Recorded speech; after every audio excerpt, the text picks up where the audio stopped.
Then 100,000 Mongols faced 200,000 German French troops, including 30,000 Teutonic Knights, Europe's most elite troops at Lignite, Germany. The wars of conquest of Hungary by Batu and Subutai proceeded with a scale and speed reminiscent of the great movement by armed forces in the 20th century. The Mongols had split into four corps and then began to gallop west. Union forces invaded Poland in March 1241, crossed the Vistula River, and defeated the Polish army at Szydlow. In April, the Polish-German forces were defeated at Lignite. Within a month, Union forces had conquered Poland and the present-day Czech Republic in two decisive victories. The Mongols, who had crossed about 600 kilometers in 1 month, made a huge right turn just before Vienna to block the Austrian army intervention in advance and then went south. Batu and Subutai would make a strategic retreat here. It was not only unreasonable to cross the Danube River to face a decisive battle with the Hungarian army, but it was decided that the strength of the Mongolian cavalry could not be used. About 80,000 Mongols retreated slowly over 6 days, and the Hungarians pursued them, abandoning the natural defenses of cities and rivers. They were caught in the Mongolian army's long-term inducement strategy. On April 10th, the Mongols crossed the narrow Szydlow River at night and attacked the Hungarians. Detour, inducement, and blitz were typical tactics of the Mongols confident in their maneuverability.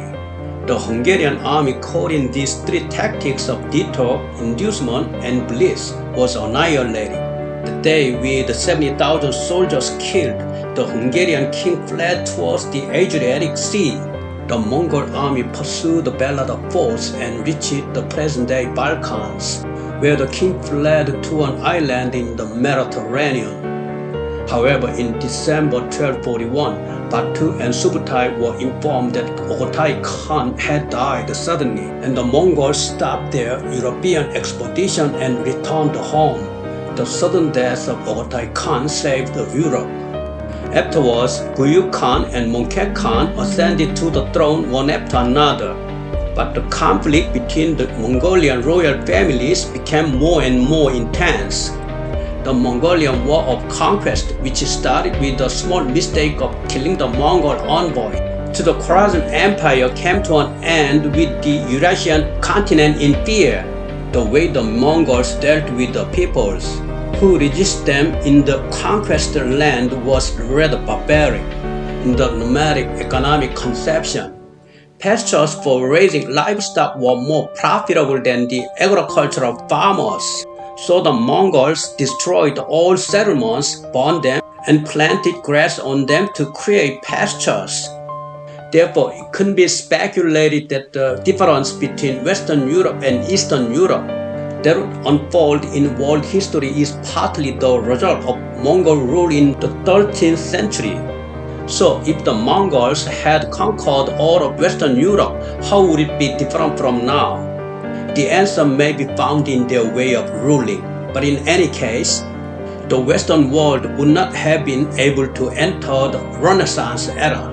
Western Europe was able to obtain economic benefits without being conquered by the Mongols, and through this, it was able to develop civilization through the Renaissance period. In other words, if the Mongols had conquered Western Europe, the science and technology we enjoy today perhaps would have been delayed or happened differently.